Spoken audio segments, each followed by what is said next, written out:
Okay, you're telling me they didn't come home one evening, and then by 3 o'clock they didn't come home, and then that night the whole state, there's a Amber Alert for these two old people, the whole state wide.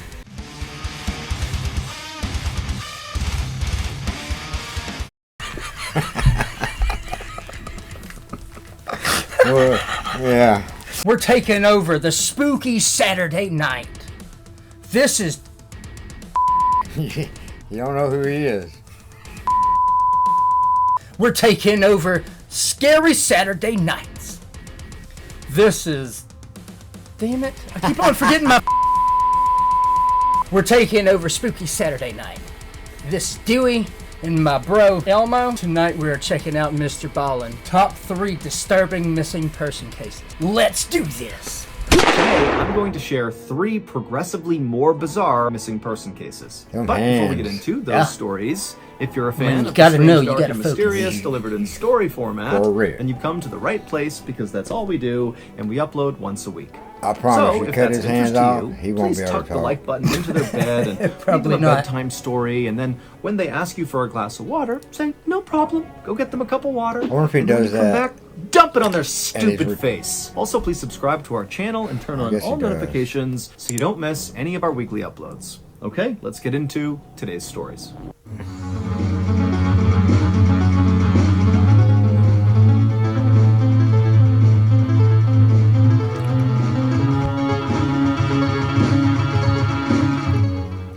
On the evening of June 28, 1997, an 83-year-old woman named Leela Howard turned up the radio in the living room of her small home in Texas, and then she took a seat next to her husband, Raymond, on the couch. This was a song that both of them loved, and in the past, Leela knew her husband would have swooped her up and begun dancing with her right away. But Raymond was now 88 years old. He was also recovering You're from gonna brain have to suffer surgery, through it and with they me. both were planning to go to bed in the next few minutes because they had a big day the next day. They were going to go to the Pioneer Day Music Festival, which is an annual fiddling festival located about 15 miles away from where Leela and Raymond lived, in the town of Salado, Texas. Leela and Raymond attended this festival basically every year, and so even though Raymond right now was a bit fragile from his surgery and his advanced age, the couple had not even considered missing it. Leela's son Hal had tried to persuade Leela to let him, Hal, drive the couple to the music festival, but Leela said no because Leela and Raymond were both fiercely independent and wanted to be in control of their lives, which included driving to and from this festival. Also, Leela had talked about maybe going someplace else after the festival ended with Raymond, kind of spontaneously just driving out and doing something, and so she really wanted to have her own car in case she did want to do that. And so after a few minutes, Leela and Raymond's favorite song came to an end, and the DJ hopped back on the radio and began talking about the weather and the traffic. And at that point, Raymond and Leela, they stood up from the couch, they took each other's hands, and they walked upstairs to go to bed. The next morning, so June 29th, Leela and Raymond walked out the front door of their think house you made all that and they up. walked down to their driveway where their Oldsmobile car was parked. Those Leela hands are helped wild, Raymond though, I get tell into you the what. passenger seat, Yeah. and then Leela took her spot in the driver's seat. And then a few moments Don't need later, to after hold they his were all hand. buckled in and situated, Leela fired up the car, backed out the driveway, and began driving. That evening, Leela's son, Hal, decided to swing by That's Leela not and the Raymond's son. house to check in on them. Just a Sorry, real man. photo of Hal Howard. All right. He was like a cowboy. He should have a gun. And see how the festival went. And so at about 5 p.m., Hal got to their house, and right away when he pulled up, he noticed that Leela and Raymond's car, the Oldsmobile, was not in the driveway.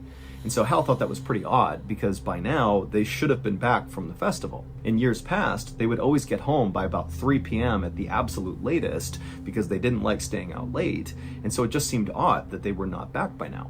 But at the same time, Hal knew that Leela had been thinking about maybe going out and doing something spontaneous after the event was over, and so he thought, maybe his mom and Raymond were out driving around somewhere and they'd be back later. But just for good measure, Hal did park the car and he walked up to the front door of the house and he did knock, but when there was no answer, he thought, you know what, I'll just go home and come back in a few hours and check in on them at that point. And so, a few hours later, at 8 p.m., Hal drove back to Leela and Raymond's house, and when he got there, he saw their car was still not back yet. And so now Hal's starting to feel pretty worried, and so he parked the car, he walked up to the front door, he did knock, there was no answer, and so he pulled out his set of keys, he opened up the door, and he walked inside. I mean, it's Now, as very soon as he was in the descriptive. house, nothing looked out of place. It actually looked very organized and clean, like it looks normally like was. Donald Trump giving a But as he speech. walked around looking for some sign of where Yeah. Leela and Raymond The were, best. all Very he could best. find was on You know, the wall, the big, beautiful wall, the Trump wall. It's the best, the best. Yeah. Everything I do is the best. God, I love Trump, man. Yeah. one of the beds. There were all these neat stacks of clothes that were laid out as if somebody was getting ready to pack but didn't finish packing. And so it just seemed like something's off here, something's not right. This doesn't seem like they just went out and did something spontaneous. Something must have happened at the festival. That's why they're not back yet. Obviously. And so, kind of in a panic, Hal ran outside and he called the police. And after reporting Leela and Raymond missing, he actually began Mayberry calling news went stations crazy. and telling them, "Can you please put out my mom and Raymond's picture because they're older and they're missing? I need your help." And in fact, that night, those TV stations did begin putting out all these reports about how Leela and Raymond were missing and for people to be on the lookout for them That and evening. their car. At the same time, the police immediately launched an investigation, and they quickly discovered that Leela and Raymond had never even made it to the music festival. They never got there. And then when the police drove the route that Leela would have taken to get to the music festival, they didn't find any car accidents or anything unusual on the route that would indicate that they got into some trouble or something. You know, they checked their phone records, and Leela and Raymond had called nobody. There was no action on their credit cards, and so they hadn't bought anything. And the police would send out all these missing person reports to police officers all over the state of Texas, and nobody reported seeing anything or hearing anything. That is, until 3 days later on July 2nd. On that night, a police officer in a little town in Arkansas, located 500 miles away from where Leela and Raymond lived, Made a wrong this turn. police officer was driving down the road when he spotted an Oldsmobile that was driving with its lights off. And so the officer pulled the car over and he wanna ran the beat license their plate, ass. and it came back as belonging to Leela and Raymond. But you got to remember that this police officer was in Arkansas, and so he had not received any updates about this missing couple. All those TV broadcasts and all the missing person alerts that were getting sent How's out this all over in the place, Mayberry? those were really only happening Mayberry? in the state of Texas. Oh. And so this officer the has state. no clue that Leela and Raymond are missing. But he runs the plate, he sees it belongs to Leela and Raymond, and he goes up to the driver's side window, and he looks inside, and he sees Leela and Raymond. Leela's driving, Raymond's in the passenger seat, and they look like a really happy older couple. And the officer would say to Leela, "Hey, you're driving with your lights off." And Leela would say, "Oh my goodness, I'm so sorry. You know, we were driving in Texas, and we got lost, and I just Yeah, well, didn't turn your notice. lights on." I'm really sorry." The officer believed her and felt like these were good people who just made an honest mistake, and so he just flicked her lights on and said, "I'm going to give you a warning, no big deal, no ticket, but be careful with your lights. You got to make sure those are on at night." And Leela said, "Thank you very much. That's You know, why of you course, can't I'll see. be very careful with my That's why you went lights." 500 miles and then out of the way. actually the officer gave Leela directions on how to get Yeah. back to Texas from Arkansas. Could be. And then he got back in his cruiser, and then he watched as Leela and Raymond pulled onto the main road and then disappeared into the darkness. The police officer in Arkansas who pulled them over would eventually put it together who he had pulled over, and at that point, Arkansas would get in on the search for Leela and Raymond. But for the next 2 weeks, despite having both states aggressively searching for this couple, nobody could find them. That is were in until Louisiana. July 12th, so that's 10 days after Leela and Raymond got pulled over by that cop in Arkansas.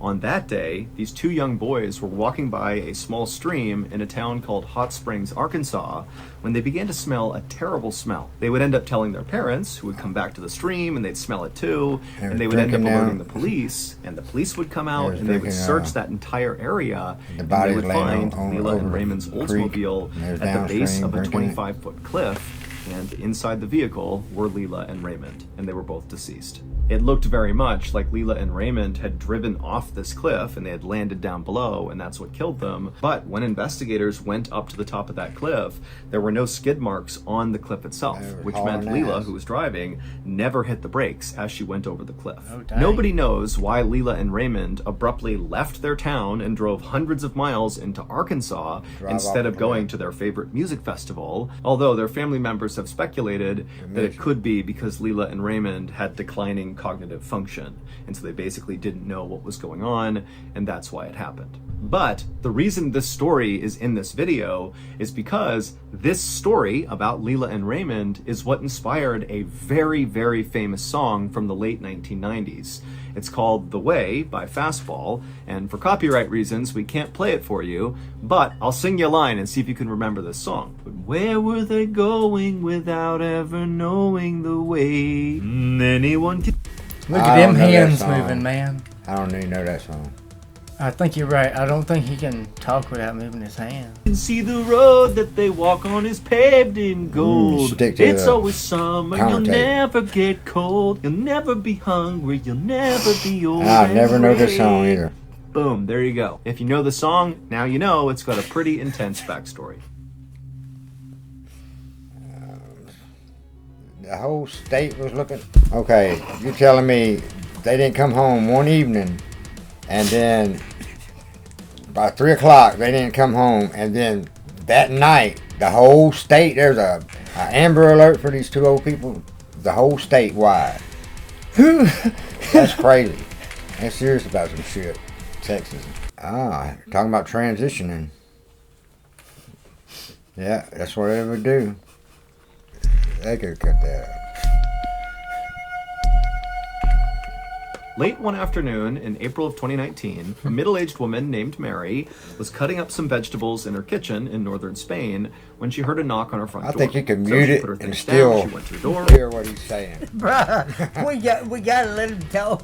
I'm letting him talk. I'm just saying, you could pause the audio, take the audio out, and you could almost probably see what he's saying. Well, they're cutting some shit up, okay? Anyway. Oh my God. I'm not pausing it. Let's go with it. Opened it up, and standing there was her next door neighbor, who was all smiles, and she was holding this big box that was wrapped in wrapping paper and had a big bow on it, and then sitting on top of this big gift was a tray of deep-fried rolls, or croquettes. Mary's neighbor was a 61-year-old woman named Carmen Marino, who was an exceptional chef, and her specialty were making these croquettes. My they grandma were filled was with a different chef types of meat and in other her younger things, years. and all the time, Carmen She would come cooked pretty over dang and give good. them to Mary, and Mary loved these croquettes. And so as soon as she saw those, she was like, wow, amazing, and she invited Carmen inside. But Carmen didn't come inside. Instead, she took the croquettes and handed them to Mary, and Mary's like, okay, great, thank you. But Carmen was still standing right outside holding this box, and now Mary's looking at her thinking that Carmen looks kind of uneasy. And so Mary said, what's going on here? What's up with this box? Carmen was silent for a second and just kind of held this box out, at which point Mary realized, okay, so she's trying to give me this gift. And so Mary reached out and took this huge present, and she was like, thank you, Carmen. Like, what is Right. Tickled my balls. I thought you put it I on. did. I thought I did, but it tickled my balls, too. That fucking rattled my balls. I got to... What is this? What's going on? And Mary, when she looked at Carmen, she could tell Carmen's face was now bright red. She was very embarrassed about something, maybe whatever she was going to say.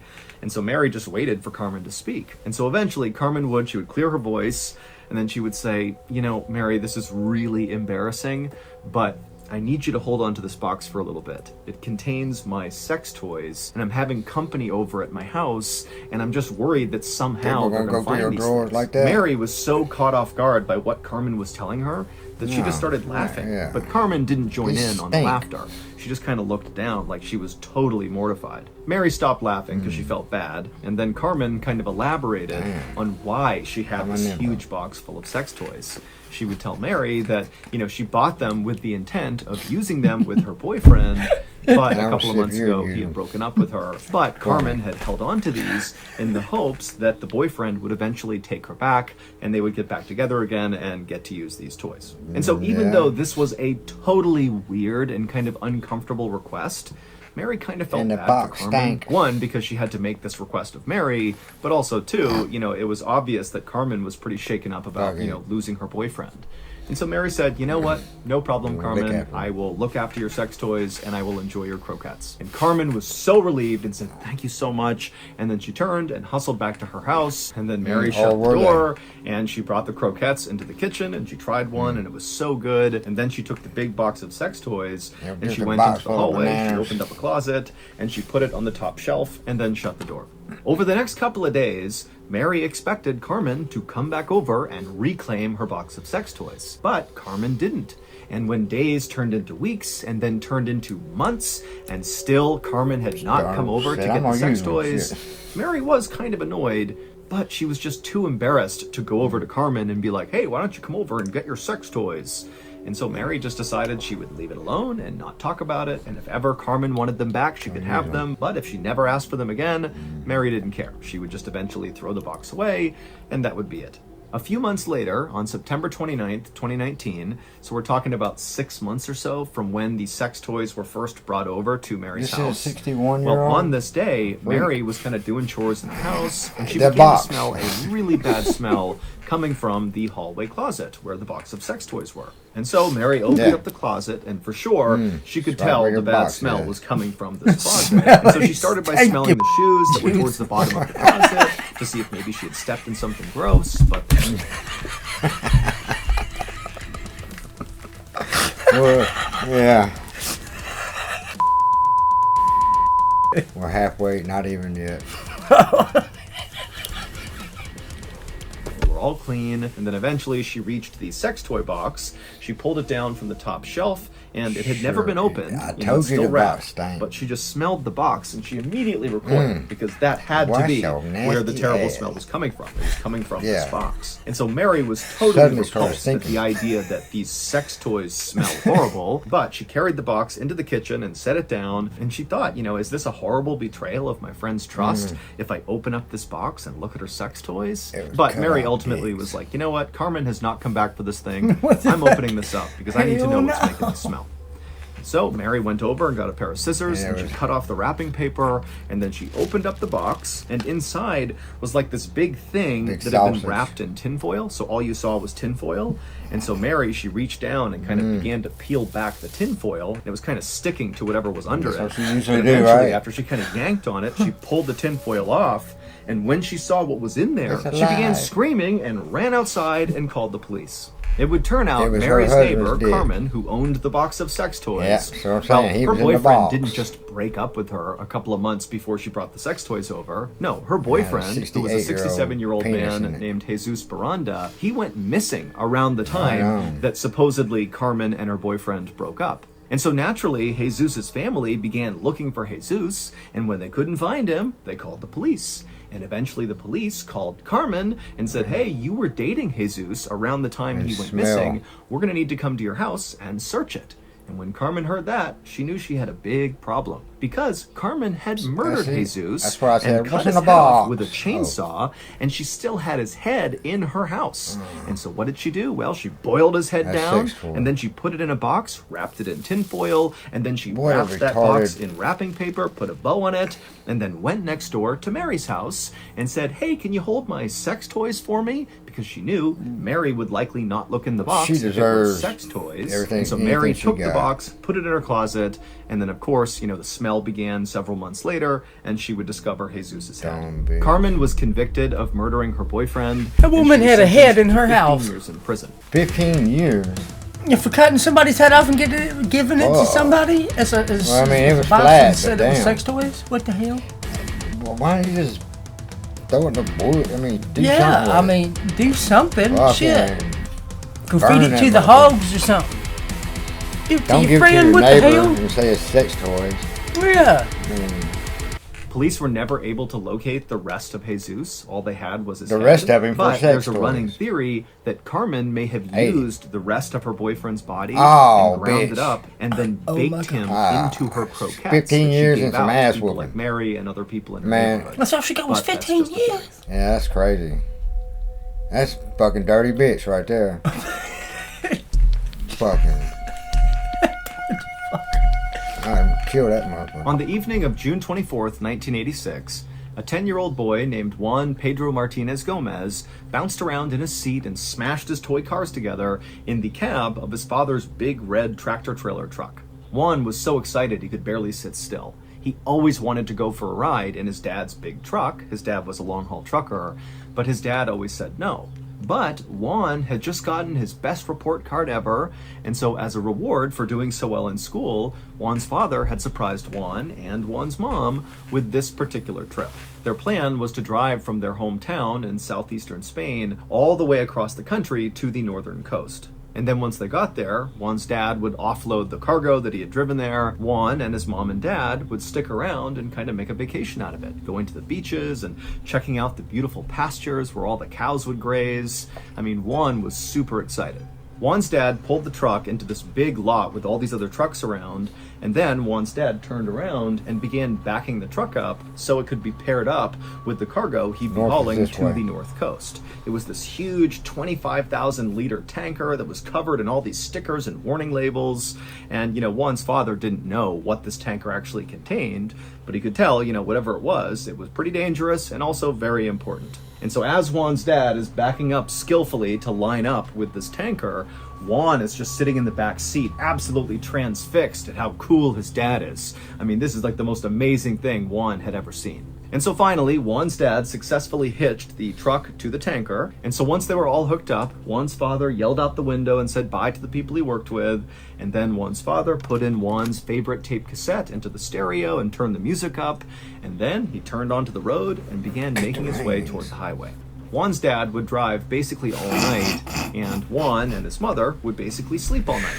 But they would wake up at about 5 a.m. when Juan's father pulled into the parking lot of a diner that was located just north of the city of Madrid, Spain. They were making great time, so Juan's father told his family they could take their time eating. When the family did finish their meals, they got up and began walking out. I'm pretty sure I just went like 2 minutes without blinking. He waved to the waitresses, and they all waved back. Then the family climbed back into Juan's father's truck, and then before long, Juan was curled up in the back seat trying to fall asleep again as his father merged onto the highway and began heading towards the stretch of mountain road called the Somosierra Mountain Pass. About 40 minutes later, a man who was also driving in the Somosierra Mountain Pass was just driving along when suddenly a huge red tractor-trailer truck came barreling toward him from behind, shining their lights into his car. And so this man, he sees this truck approaching so quickly, and he tried to get out of the way, but there was nowhere to go. The truck wasn't stopping, it was honking its horn, and the truck smashed into this guy, which sent his car careening off the road, but luckily it did not tumble all the way down the mountain. And so this guy's car comes to a stop on the side of the road, and the guy, he kind of comes to, and he feels himself. He's worried he's got a serious injury. He did find a little blood on his head, but overall he felt he was okay. And then he managed to get his door open, and he climbed out of his car, and he looked a little ways down the road, and there was the truck that had hit him. It was now on its side, and it was hissing steam, and it didn't look like anybody inside the truck was trying to get out. Now, even though this guy was pretty shaken up from the crash he just got into, he felt like he was definitely in better shape than whoever was in this truck, and so he decided he would just go up there and try to help them. But after only taking a few steps, this white van came blazing around the corner and came to a screeching stop on the road right next to where this guy was. And then before the guy could do anything, the sliding door to the van flung open, and this woman with blonde hair jumped out, and she ran over to him, and she said, "I'm a nurse. Do you need any help?" And so this guy, he's looking at this woman, and he's kind of sizing her up, and she did not seem like a nurse. And in fact, for some reason, this guy felt like she just made him really uncomfortable. He couldn't quite put his finger on it. And then he looked past this woman at the van, and he saw the driver looked oddly similar to the woman, except it was a man who was driving,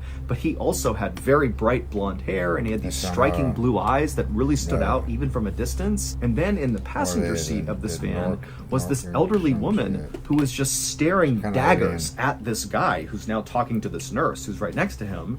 And so the guy's looking at the old woman, and the old woman's looking right back, and she really looked mean, like she was not happy to be talking to him. And so the guy finally just said to this woman who was claiming to be a nurse that, "You know what, I don't need any help. Go help them. They need help because they haven't gotten out of the truck yet." The woman just nodded, and then she ran back to the van, hopped inside, and the van sped, the 100 feet down the road to where the crashed big red tractor-trailer truck was. And again, the woman hopped out, and she rushed over to the truck, and she climbed on top of it, and she reached down, and she took something out of the truck. But from his perspective, 100 feet back, the guy who had also crashed, he couldn't tell what she had taken out of the cab. But after she took whatever she took, she climbed off the cab. She did not attempt to help anybody inside of the truck. She jumped back in the white van, and the white van sped off down the road, and they were gone. The guy barely had time to process what had just happened before he began to smell this unbelievably powerful rotten egg smell. When help arrived, emergency responders immediately realized they had an environmental disaster on their hands.